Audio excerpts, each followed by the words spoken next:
안녕하십니까. 노인장기요양문제연구소 전산교육센터장입니다.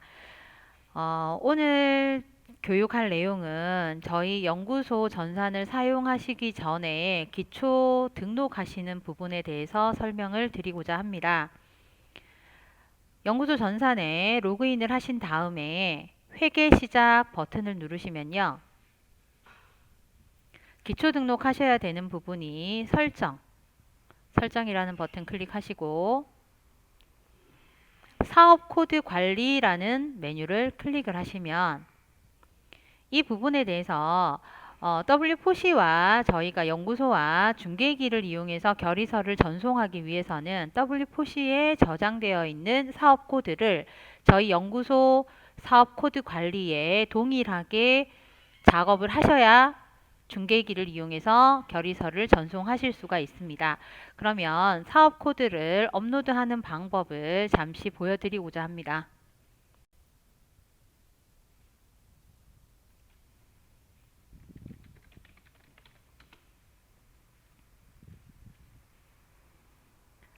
설정 버튼에 사업 코드 관리. 지금 화면에 없는 상태죠. 그럼 W4C 로그인을 하신 다음에 업무 시작을 누르시면 회계라는 메뉴에 기초 등록이라고 있습니다. 기초 등록에 사업 코드 등록. 사업 코드가 화면에 표시가 되고요. 반드시 사업 시작일과 종료일이 표기가 되어 있는지 확인하신 후에 엑셀로 저장하십니다.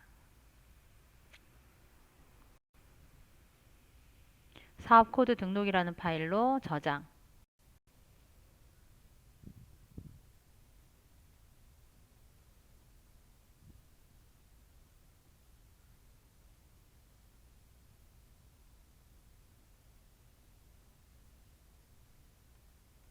네, 그러면 연구소 전산 화면에서 사업 코드 엑셀 업로드 버튼을 클릭을 하시고요.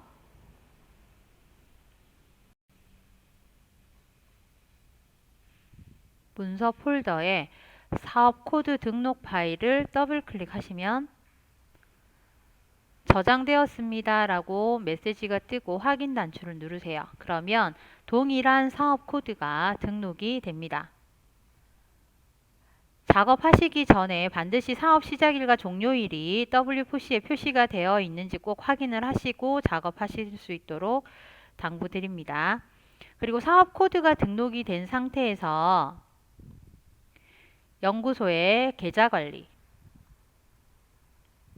각각 기관마다 급여 종류가 있습니다. 방문 요양, 방문 목욕, 주야간 보호, 방문 간호, 복지연구도 있고요. 이렇게 각각의 급여 종류별로 회계 계좌가 등록이 되어 있어야 합니다. 그러면 지금 화면 자체에서 맨 위쪽에 빨갛게 표시되어 있는 부분이 현재 회계 처리를 하고 있는 급여 종류다라고 생각을 하시면 되고요.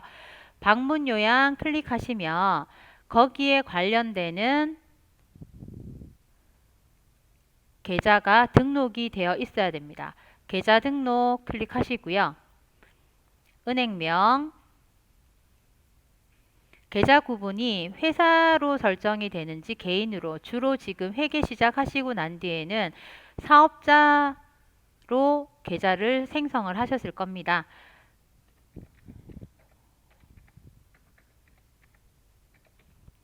계좌번호 입력하시고 계좌 비밀번호 설정해 주시고요. 사업자 번호, 통장 이름, 이거는 확인하시기 편하게 설정하시면 됩니다. 인터넷 뱅킹 아이디와 비밀번호 쓰셔야 되고요. CMS 계좌일 경우는 꼭 반드시 체크를 하셔야 합니다. 이렇게 작업하신 후에 여기에 관련되는 은행에 빠른 조회 서비스를 신청을 하셔야 합니다. 아래쪽에 보면 은행명마다 클릭한 빠른 계좌 조회를 등록하실 수 있는 방법을 확인하실 수가 있습니다. 그러니까 각각의 은행에 빠른 조회 서비스를 신청을 하셔야, 해당 은행에 신청을 하셔야 회계관리의 현금 출납부가 자동 기장이 됩니다. 이 부분을 꼭 기억을 해 주시고요. 하신 다음에 저장 클릭하시면 설정이 됩니다. 이것도 각각의 방문 급여 종류별 방문 요양하셨으면 방문 목욕도 마찬가지로 설정해서 계좌 등록하셔야 합니다.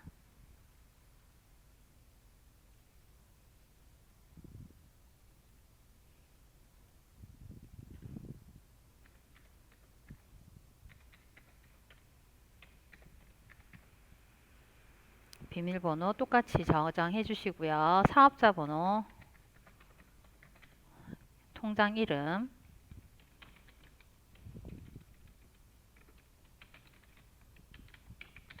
인터넷 뱅킹 아이디와 비밀번호 반드시 기재해 주시고요. CMS 계좌일 경우 체크 표시하는 거 잊어버리지 마시고, 그리고 이것도 마찬가지로 관련 은행에 빠른 조회 서비스를 신청을 하셔야 회계관리에서 현금출납부가 자동 기장이 됩니다. 이렇게 저장을 하시게 되면 각각의 급여 종류별 회계통장이 등록되어 있는 것을 확인하실 수가 있어요.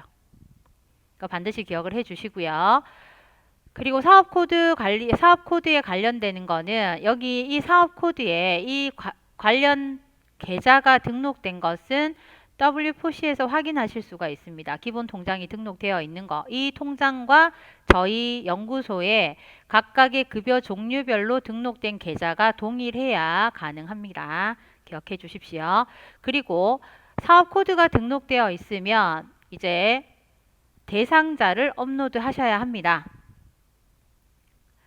W4C 간편 입력에 대상자 정보 등록 더블 클릭하시면 대상자 목록이 나오는데 여기서 주의하실 것은 등록 일자가 사업을 시작한 날을 기준으로 해서 조회를 하세요. 시작일은 사업 시작. 그러니까 그 센터의 개설일을 기준으로 해서 조회를 하시면 전체 대상자가 모두 표시가 됩니다. 그럼 이 상태에서 위쪽에 있는 엑셀 버튼 클릭하시고요. 저장을 하겠습니다. 대상자 정보 등록이라는 파일로 저장.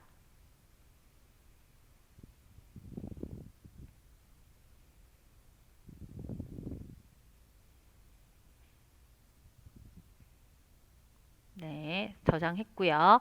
그러면 연구소 전산 화면으로 와서 대상자 버튼을 클릭을 합니다. 대상자 엑셀 업로드라는 단추가 보이시죠? 이 부분을 클릭하시면 업로드 받아 놓은 것이 문서에 있습니다. 대상자 정보 등록 파일을 더블 클릭하셔서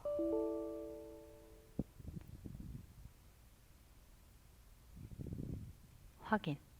그러면 저장되죠. 정상적으로 저장되었다는 메시지가 뜨면 확인 누르시고 화면에 표시된 거를 확인을 하시면 됩니다. 그럼 전체 대상자가 다 들어와 있고요. 그럼 대상자 업로드는 왜 하는가 하면 저희가 본인 부담금 처리를 하려면 각각의 대상자를 선택을 하셔야 합니다. 그 부분 때문에 대상자 파일은 꼭 엑셀로 업로드 해 주시기 부탁드리겠습니다.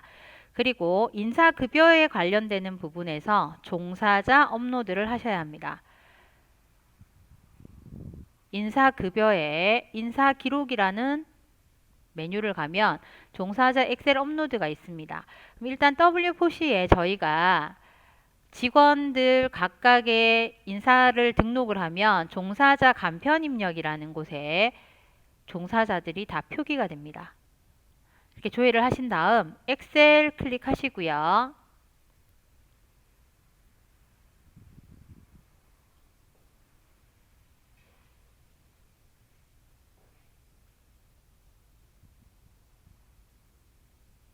네, 저장했습니다.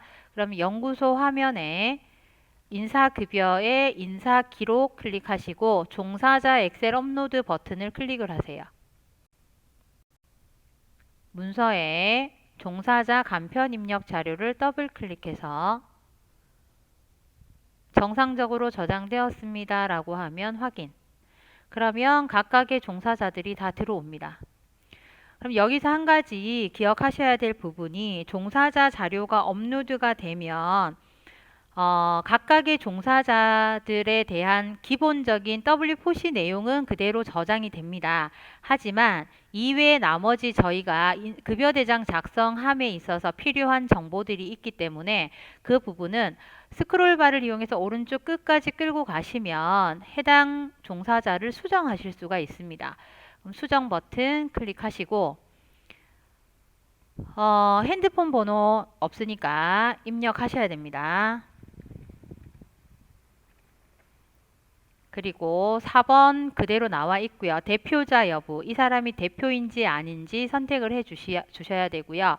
그리고 직접인건비 여부, 직접인건비 대상에 포함이 되는 경우는 예, 직접인건비가 아니면 아니요 하셔야 되고, 직접인건비일 경우에도 직접인건비의 급여 종류를 선택을 하셔야 합니다. 이 사람이 직접인건비일 때 어디에서 직접인건비로 처리를 할 건지 급여 종류를 선택을 하시고, 주급여는 세팅되어 있으니까 그것도 변경이 가능합니다. 그러니까 주야간보를 주급여로 하겠다. 지금은 여기는 방문 요양이니까 방문 요양을 클릭을 하시면 되는 거고, 직접 인건비 종류가 주야간보다 그러면 주급여가 주야간보에서 나와야겠죠. 네, 그렇게 처리를 해주시면 됩니다. 직위도 기본 요양보호사로 세팅이 되어 있기 때문에 사회복지사나 시설장 이런 경우는 변경을 해주시면 됩니다. 입사일자는 자동 세팅되어 있습니다. 그러니까 퇴사를 하시는 직원은 퇴사 일자와 퇴사 사유 기록해 주시면 되고요. 은행은 본인 급여가 입금되는 은행을 입력을 해 주시면 돼요.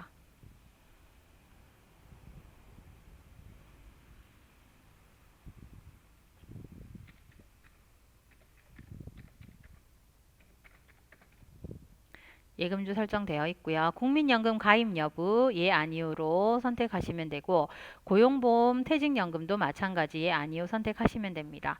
두루누리 지원을 받으시는 센터는 두루누리 지원율을 선택을 하시면 됩니다. 국민연금 계산 방법 같은 경우는 저희가 4대 보험은 저희가 정상 금액을 파일로 받아서 처리를 하기 때문에 여기서는 굳이 입력 안 하셔도 무방합니다.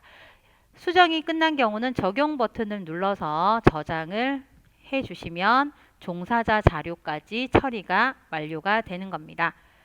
그럼 여기서 기초 등록에서 세 가지 정리를 한번 다시 하겠습니다. 설정에서 사업 코드 관리, W4C에 있는 사업 코드를 반드시 다운로드해서 업로드 하셔야 하고요. 대상자에서 대상자 엑셀 파일 업로드 해 주셔야 합니다.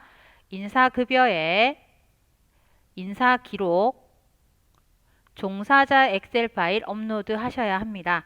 종사자는 반드시 해당 부분이 W4C에 있는 기본적인 자료만 가져오기 때문에 나머지 자료들은 오른쪽 스크롤바 오른쪽 끝까지 가셔서 수정 버튼으로 반드시 수정 작업을 완료하셔야 인사급여 작성이 가능합니다. 여기까지 기초 등록 설명을 마치겠습니다.